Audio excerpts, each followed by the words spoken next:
Bismillahirrahmanirrahim. Assalamualaikum warahmatullahi wabarakatuh. Alhamdulillahi kafa. Wassalatu wassalam ala nuril huda wa syamsid duha wa badrid duja Sayyidina Muhammadinil Mustafa wa ala alihi wa sahbihi ahlut tuqa wal wafa. Subhanaka la ilma lana illa ma 'allamtana innaka antal alimul hakim.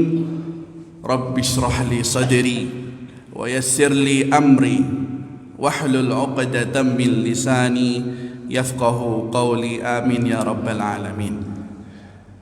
Alhamdulillah, mari kita panjatkan puji syukur kehadirat Allah Subhanahu wa taala, karena atas izin dan karunia-Nya kita masih diberi kesempatan untuk bisa menghadiri atau melaksanakan sholat subuh berjamaah yang kemudian dilanjutkan dengan majelis ilmu. Semoga apa yang akan kita lakukan ini dicatat oleh Allah Subhanahu wa taala sebagai catatan amal baik, Bapak Ibu, yang mungkin kelak akan menyelamatkan kita di yaumul hisab. Jadi banyak sekali ya amalan-amalan yang kita lakukan, tapi kita itu tidak tahu mana nanti amalan yang akan mengantarkan kita ke surga. Jadi kita harus berharap ya, semoga saja pagi ini apa yang akan kita lakukan di hari pagi ini mungkin nanti akan menyelamatkan kita di surga. Maka dari itu monggo kula lan panjenengan sedaya sarang-sarang niat majelis ilmu. Bapak Ibu yang saya hormati, saya ini diberi amanah untuk mengisi pengajian pada pagi hari ini. Nah, sebenarnya saya ini masih belajaran nonton nggih. Terus kalau misalnya pun mangke ada hal-hal yang kurang berkenan di hati, saya mohon maaf. Bapak Ibu yang saya hormati, hari ini saya akan bercerita. Kalau saya itu memberikan materi itu saya sukanya bercerita, karena ya bercerita ini yang saya bisa. Jadi sebenarnya sebelum saya mulai ya, saya ingin memulai diskusi kita pada hari ini.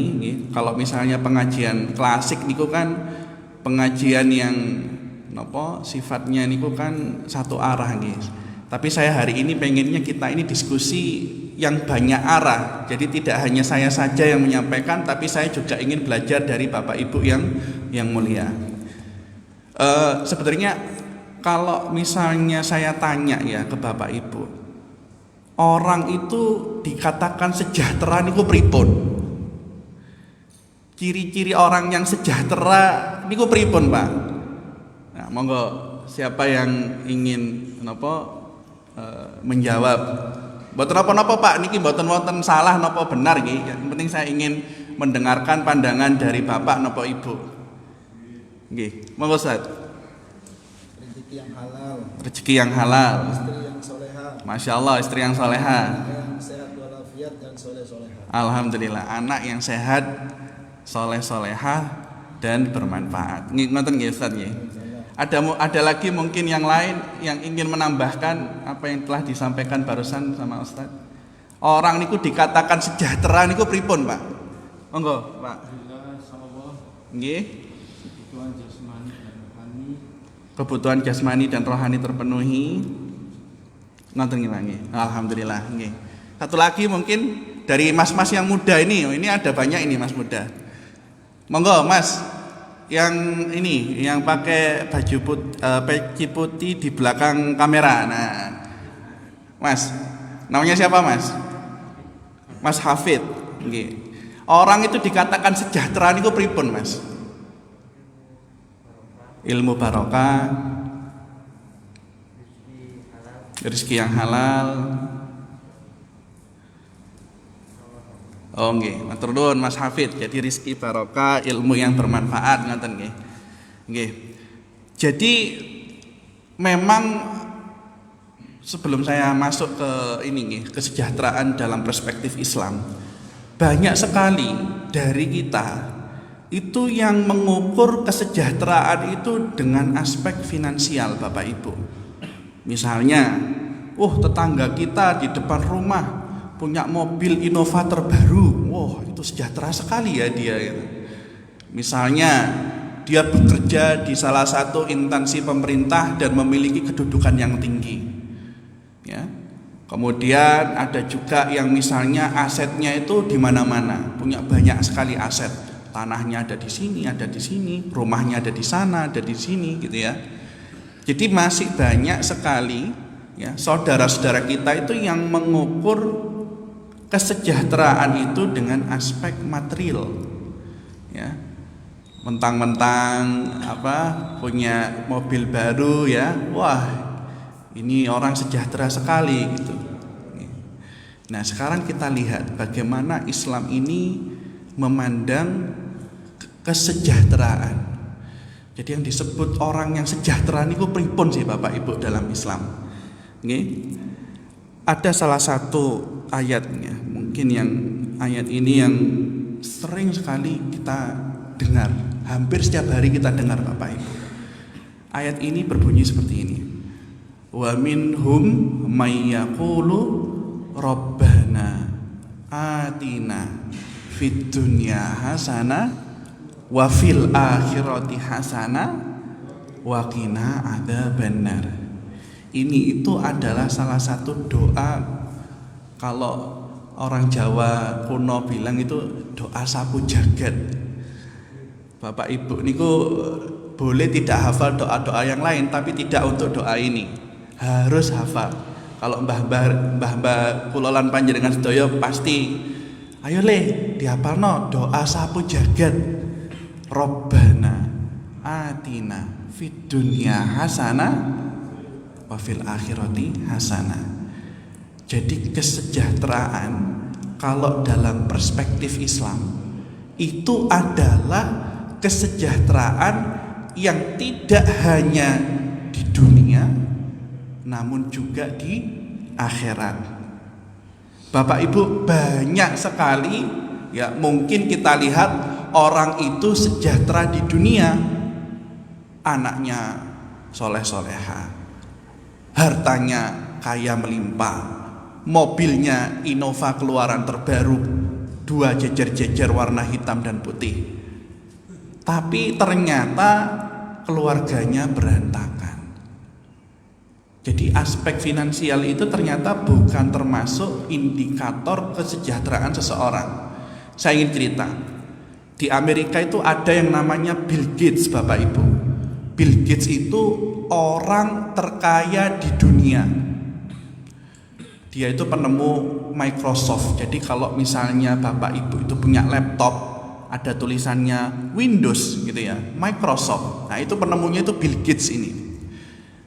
Dari sisi pendidikan, beliau lulusan salah satu universitas terbaik di dunia. Dari sisi harta, orang terkaya di dunia. Tapi keluarganya cerai, Bapak Ibu. Diisukan bahwa si Bill Gates ini selingkuh. Artinya nopo? Mungkin secara finansial, secara pendidikan, secara sosial dia itu sangat terpandang, namun ternyata kehidupan sehari-harinya cerai berantakan. Ada lagi di bawahnya Bill Gates itu ada orang terkaya juga, namanya Jeff Bezos. Jeff Bezos itu adalah penemu Amazon.com. Kalau di Indonesia itu ada Shopee, ada Bukalapak, ada Blibli. Kalau di Amerika itu ada Amazon.com. Nah, itu orang terkaya di Amerika. Ya, jadi ternyata, dan dia juga salah satu lulusan dari salah satu universitas terbaik di dunia. Jadi pendidikan tidak masalah, aspek material finansial tidak masalah. Tapi dia cerai, Bapak Ibu. Dan cerai dengan istrinya, dan ketika pembagian harta gona gini, ya, setelah dibagi hartanya, ternyata istri yang mendapatkan harta gona gini itu jadi wanita terkaya di dunia. Bayangkan berapa itu kekayaannya itu. Tapi tidak menjamin seseorang itu sejahtera. Maka dari itu Allah itu mengajarkan doa sapu jagat ini. Rabbana atina fid dunya hasanah. Ya Allah, berikan kami kebaikan di dunia. Namun tidak cukup hanya kebaikan di dunia, Bapak Ibu. Wa fil akhirati hasanah. Dan juga kebaikan di akhirat. Wa qina adzabannar, dan selamatkan kami dari pedasnya siksa neraka. Jadi kalau seorang muslim dikatakan sejahtera, ya, itu artinya dia sejahtera tidak hanya di dunianya, namun juga di akhiratnya. Nah, sebenarnya tujuan daripada syariat atau tujuan dari diturunkannya Islam atau tujuan dari dikirimkannya Rasul kepada umatnya itu adalah tujuan ini, yaitu apa? Membimbing umatnya untuk selamat dunia dan selamat akhiratnya. Kalau hanya selamat dunia itu gampang, Bapak Ibu. Bapak Ibu gak perlu sholat jamaah subuh-subuh ngantuk pagi-pagi seperti ini kemudian menghadiri majelis ilmu. Karena apa? Karena sebenarnya apa yang kita lakukan pada pagi hari ini Bapak Ibu niatkan supaya kita juga selamat akhiratnya. Nggih napa mboten? Nggih. Kalau hanya dunianya saja, Bapak Ibu fokus saja bekerja. Fokus saja sama kehidupan pekerjaan kita. Insya Allah sukses dunia semua. Tapi yang menjadi tujuan dari kehidupan seorang muslim adalah kehidupan di akhirat. Nah, ini yang menjadi perjuangan kita bersama. Maka dari itu Islam itu turun untuk menuntun umatnya selamat tidak hanya di dunia tapi juga di akhirat. Maka dari itu kita mengenal apa yang disebut dengan maqasidus syariah. Ya.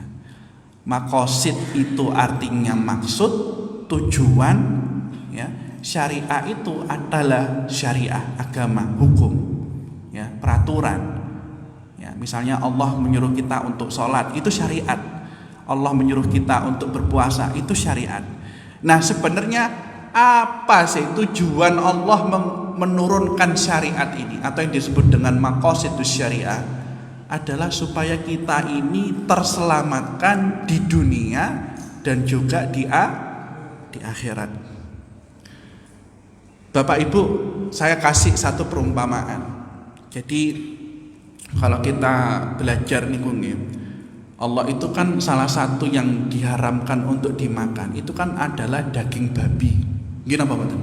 Haram nih. Hurrimat alaikumul maitatu wadamu walahmul khinzir. Lahmul khinzir itu adalah daging babi. Jadi telah diharamkan untukmu bangkai binatang, darah dan daging babi. Daging babi itu haram untuk dimakan. Nah, kenapa kok Allah itu mengharamkan daging babi, Bapak Ibu? Padahal kalau kita lihat dari dagingnya itu katanya ya rasanya itu paling enak, lebih enak daripada daging ayam dan daging kambing. Kalau dari bulunya itu sangat bermanfaat, khususnya untuk ini Bapak Ibu yang biasanya ibu-ibu untuk peralatan bedah dan lain sebagainya itu kan bulunya sangat halus, itu digunakan untuk itu. Kemudian dari sisi organ tubuh yang lain, ya, itu sering digunakan untuk pelatihan atau untuk penelitian. Karena memang daging babi itu sejatinya itu organ-organ, cara kerja organnya itu hampir menyerupai manusia. Ya. Terus kenapa kok Allah itu mengharamkannya? Dan ternyata setelah kita ini berkembang, setelah penelitian itu menjadi sangat maju, ternyata di dalam daging babi itu ada ulat-ulat, ada bakteri-bakteri, ada virus-virus yang kalau digoreng dengan derajat 100 derajat Celcius ya, atau kalau direbus dengan derajat 100 derajat Celcius, itu kuman, bakteri dan lain sebagainya itu tidak mati. Bayangkan, tidak mati. Nah, itu ada eksperimen, Bapak Ibu kalau pengen nyoba nih, beli daging babi sama beli Coca-Cola. Nanti daging babinya itu dituangin Coca-Cola, tunggu 2-3 jam, nanti ulat-ulatnya lah keluar semua. Ya.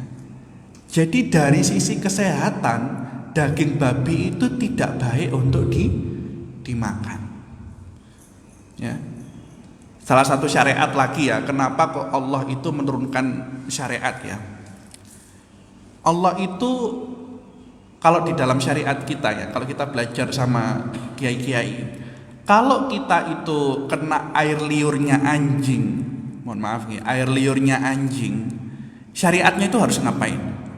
Kita harus mencuci tangan ya dengan air mengalir dan sabun sebanyak 7 kali. Dan di basuhan yang terakhir itu harus menggunakan tanah atau pasir. Nah, kenapa kok Rasul itu kok ngendikan seperti itu tuh kenapa? Apa itu? Alasan ilmiahnya ini kok nopo ngoten nggih. Dan ternyata air liur anjing itu mengandung virus, mengandung kuman, mengandung bakteri yang kalau dicuci dengan sabun itu tidak akan hilang. Dan hanya hilang dengan dibasuh oleh basuhan pasir atau tanah. Jadi pasir dan tanah itu sebagai media supaya bakterinya itu hilang, supaya virus yang ada di air liur anjingnya itu, ilernya itu supaya hilang, itu dibasuh dengan tanah. Lah niku baru diketahui ya akhir-akhir ini saja. Tapi bayangkan kalau kita hidup di masa Rasul, kemudian Rasul ngendikan kalau kalian nyentuh anjing basuh 7 kali pakai air, yang terakhir pakai pasir atau tanah ya. Kita hanya manut saja, tapi sebenarnya di balik itu ada rahasia ilahi yang itu dikhususkan atau diberikan untuk umatnya. Supaya apa? Supaya kita selamat tidak hanya di dunia kita, namun juga di akhirat kita. Jadi syariat itu atau agama Islam itu sebenarnya Bapak Ibu turun untuk maslahat kita dan orang lain. Saya kasih contoh, kenapa kok Allah itu mengharamkan zina? Mohon maaf nih, kenapa kok Allah itu mengharamkan zina dan sangat menganjurkan kita khususnya anak-anak muda untuk menikah? Ayo, man istata'a minkumul ba'a falyatazawwaj. Barang siapa yang sudah mampu secara finansial, secara mental, secara dan lain sebagainya, bersegeralah untuk menikah. Ya, itu untuk anak-anak muda, kan di sini anak-anak muda juga ada nih. Kenapa kok Allah itu mengharamkan zina, Bapak Ibu? Ternyata salah satu penyakit paling berbahaya di dunia yaitu AIDS ya. Bapak Ibu pernah dengar ya, yang ditularkan oleh virus HIV ya. Itu adalah disebabkan oleh apa? Hubungan bebas. Salah satu penyakit paling berbahaya di dunia. Penyakit AIDS itu adalah penyakit yang menurunkan imunitas. Jadi kalau seorang itu sudah kena AIDS ya, itu imunitasnya itu sangat lemah. Susah sekali untuk ditingkatkan. Nah, itu salah satu penyakit berbahaya di dunia. Bahkan WHO pun ini sangat mempunyai anggaran yang sangat besar untuk apa? Untuk prevensi daripada penyakit AIDS ini. Ya. Mungkin kita dulu nggak mengenal AIDS itu apa, ya. Tapi ya baru-baru ini, oh ternyata salah satu penyakit bahaya di dunia itu tertular karena hubungan bebas. Maka dari itu Allah mengharamkan zina. Ya, dan juga kalau di dalam Islam itu ya nanti akan kita bahas lebih detail, ya, supaya apa? Supaya nasab itu tidak rusak, tidak campur. Jadi Allah mengharamkan zina, ya. Nah, lalu bagaimana kita ini mengukur apakah orang itu sejahtera atau tidak? Nah, tadi kan saya sudah terangkan ya, apa itu arti sejahtera nih. Jadi sejahtera itu adalah sejahtera tidak hanya di dunia tapi juga di akhirat. Nah, tujuan diturunkannya syariat, tujuan diturunkannya agama adalah untuk membimbing kita ini menuju sejahtera tidak hanya di dunia namun juga di akhirat. Nah, sekarang yang terakhir, bagaimana kita ini mengukur kesejahteraan? Jadi orang itu dikatakan sejahtera itu kalau sudah apa, Bapak Ibu? Maka kalau di dalam konsep Islam ada yang disebut dengan kulliyatul khamsah. Ya, kulliyatul khamsah ini adalah kebutuhan yang 5. Jadi kalau misalnya Bapak dan Ibu mampu ya memenuhi 5 kebutuhan ini, maka Bapak Ibu adalah orang yang sejahtera. Dan sesungguhnya syariat Islam itu turun untuk menjaga 5 kebutuhan ini, untuk melindungi 5 aspek ini. Aspek yang pertama adalah aspek agama, Bapak Ibu, ya. Jadi seseorang dikatakan sejahtera bila mana ia mampu memenuhi kebutuhan agamanya. Nah, ini yang paling pertama dan yang paling utama. Ya. Jadi kalau seseorang ya dia sudah mampu memenuhi kebutuhan beribadahnya, ya walaupun ukurannya beda-beda setiap orang tergantung kemampuan masing-masing. Tapi yang menjadi kebutuhan kita yang paling pertama dan utama adalah kebutuhan untuk melindungi agama kita. Nah, kalau kita ini sudah bisa yang pertama, ya itu sudah 1 dari 5 yang terpenuhi. Nah, yang kedua adalah kebutuhan nafs, hifdun nafs, atau menjaga nyawa kita, menjaga diri kita.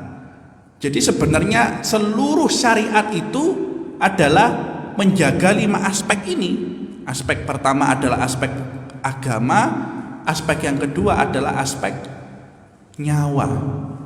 Maka dari itu Islam itu melarang orang membunuh orang lain. Karena itu apa? Merenggut atau menyakiti nyawa seseorang. Islam itu melarang kita ini memukul orang tanpa sebab. Ada orang lewat, tunjuk, belum. Gak boleh itu dalam Islam. Karena apa? Karena Islam itu sejatinya adalah melindungi nyawa. Ya, bahkan kalau dalam salah satu firman Allah itu, orang yang membunuh 1 nyawa itu bagikan dia itu membunuh seluruh manusia yang ada di bumi ini. Sampai segitunya Islam itu. Ya. Aspek yang ketiga adalah menjaga akal. Akal kita ini dijaga kewarasannya. Ya. Kalau misalnya ada hal-hal yang menghilangkan kesadaran, yang menghilangkan kewarasan daripada akal kita, itu akan diharamkan oleh syariat. Contohnya apa?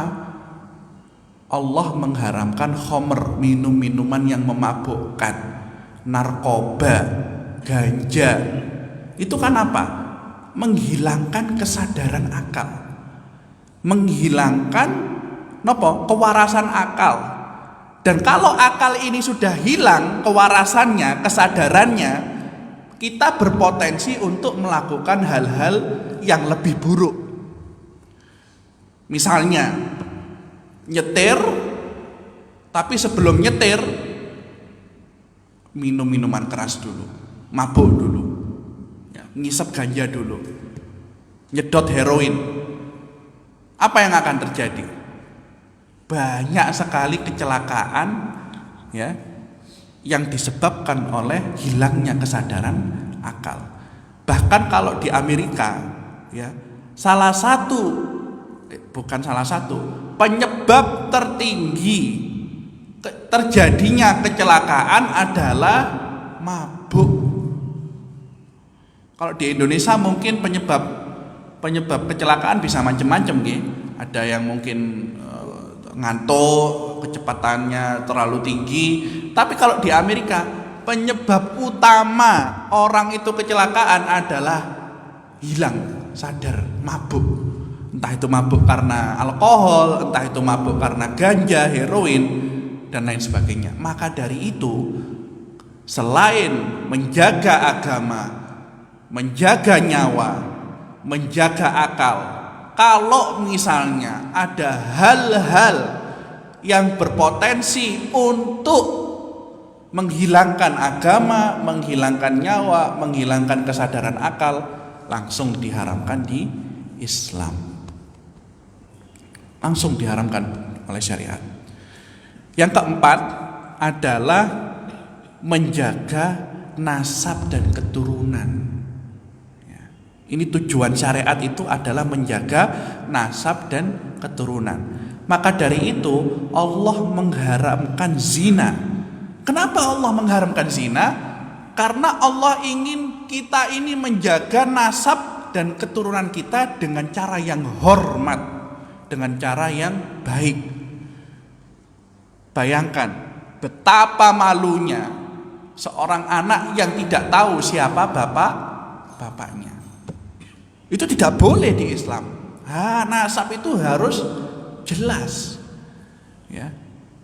Nasab itu harus jelas. Makanya hal-hal yang menghilangkan nasab itu diharamkan dari Islam.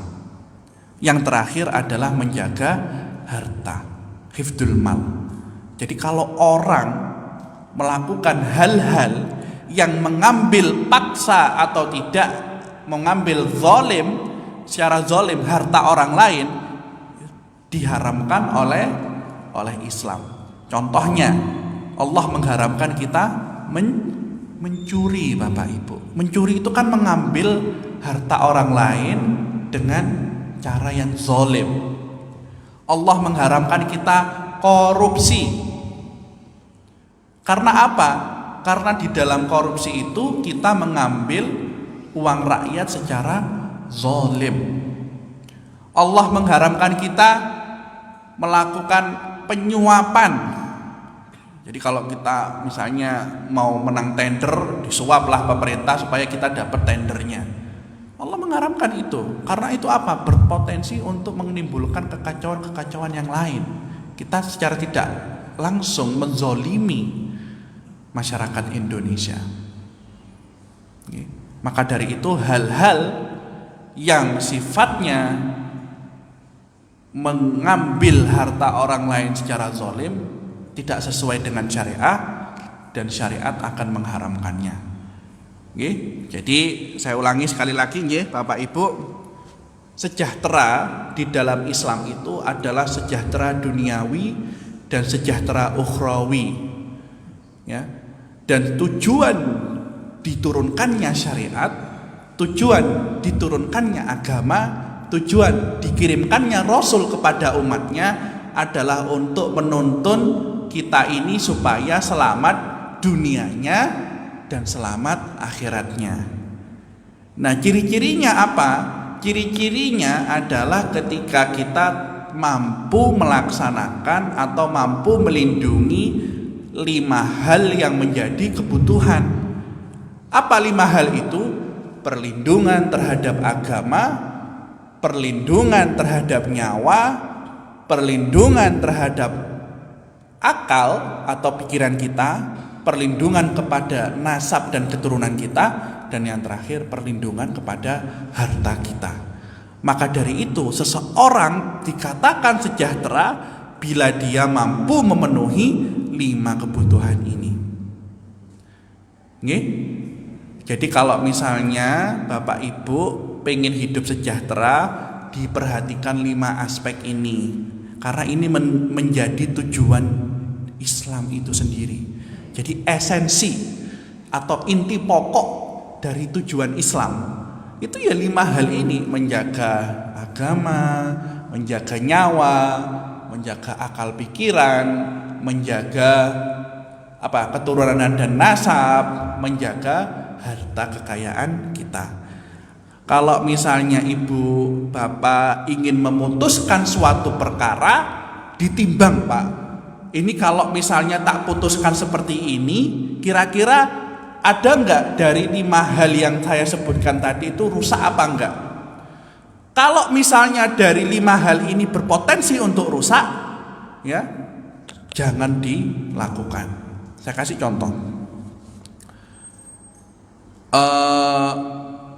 Bapak dan ibu ya serta adik-adik mas-mas sekalian ya dihadapkan pada satu pilihan ya antara menikahkan ya putri Anda dengan orang yang secara agama, secara keturunan itu baik atau tapi miskin ya, baik tapi miskin, atau menikahkan dengan orang yang agamanya tidak jelas ya, kemudian nasab keturunannya juga tidak jelas tapi dia kaya.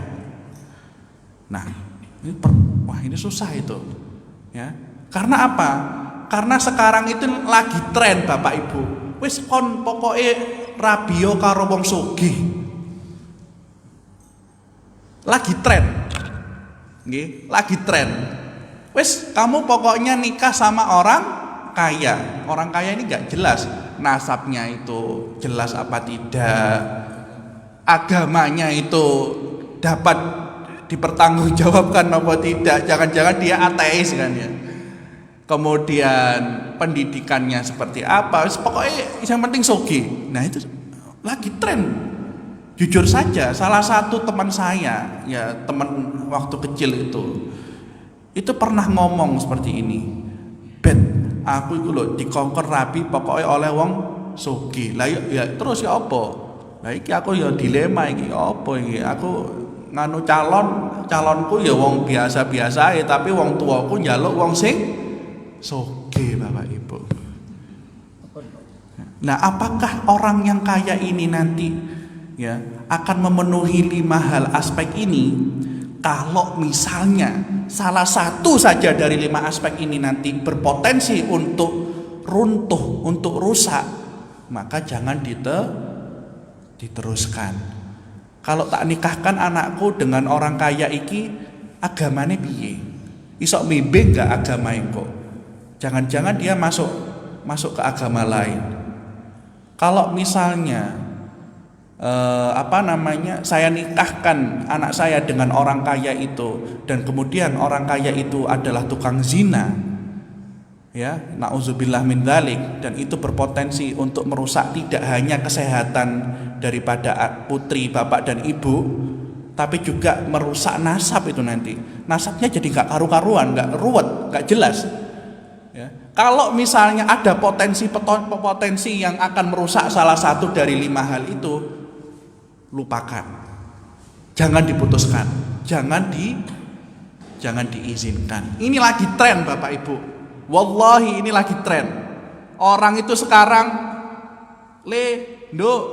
golek sing pinter, agamai api, nasabe jelas, miskin gak popo, yang penting iso berjuang bareng. Sekarang gak gitu. Trennya itu sekarang golek wong sugih, pokoknya sing sugih, sing iso nggawa Innova mrene. Bener itu Pak, terjadi, dan salah satu teman saya ngomong seperti itu. Nih, maka dari itu Bapak dan Ibu yang mulia, nih, mari sekali lagi kita niatkan ya di majelis ilmu ini supaya kita lebih hati-hati lagi, ya, supaya kita sekarang fokusnya bukan hanya sejahtera di dunia, tapi juga bagaimana kita ini bisa sejahtera di akhirat. Ini kalau misalnya ingin sejahtera, maka 5 hal ini harus dipenuhi dalam kehidupan kita sehari-hari. Kalau misalnya mau memutuskan suatu perkara, dilihat apakah 5 aspek ini akan terjaga atau tidak.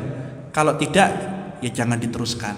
Ada potensi salah satu ini rusak, jangan diteruskan. Nanti kita ini malah menabrak aturan, malah menabrak syariat sendiri.